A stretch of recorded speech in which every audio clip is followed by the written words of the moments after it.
ID কামিল্লা। পাপড়ির সংখ্যা যথেষ্ট বেশি এবং ব্যক্তিগত পছন্দের যেসব ফুল থাকে এটাও আমার কাছে অন্যতম ফেভারিট কামিল্লা। এর ফুল আরও মানে এর 3 গুণ সাইজের আমি পেয়েছি আগের বর্ষায়। ভীষণ ভালো একটি ব্লুমার।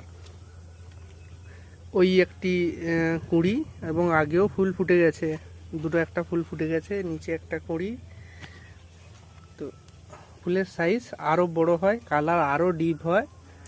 তো হিউমিক অ্যাসিড দিলে কালার খুব সুন্দর আসে। এগুলোতে খাওয়ার দেওয়া হয়নি এবছর, দিলে ফুলের কালার আরও ভালো আসতো। আর যত দিন যায় একটু কালার ফেড হতে আসতে থাকে। তো এটা বেশ কয়েকদিনের ফোটা ফুল, কিন্তু এটা মিনিমাম 3-4 দিনের ফোটা ফুল। তো আরও এক জায়গায় ফুটেছে, আমি দেখাই ওটা। ওইখানে ফুটেছে। তো এটি কামিল্লা, যথেষ্ট ভালো একটি ভ্যারাইটি।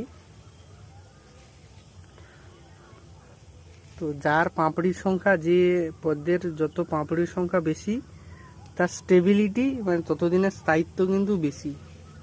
এটা আমি লক্ষ্য করে দেখেছি। যত কম পাপড়ি হয় তত তাড়াতাড়ি ঝরে যাবে, যার পাপড়ির সংখ্যা বেশি হবে সে থাকবে ততদিন। ভীষণ ভালো একটি ভ্যারাইটি কামিল্লা।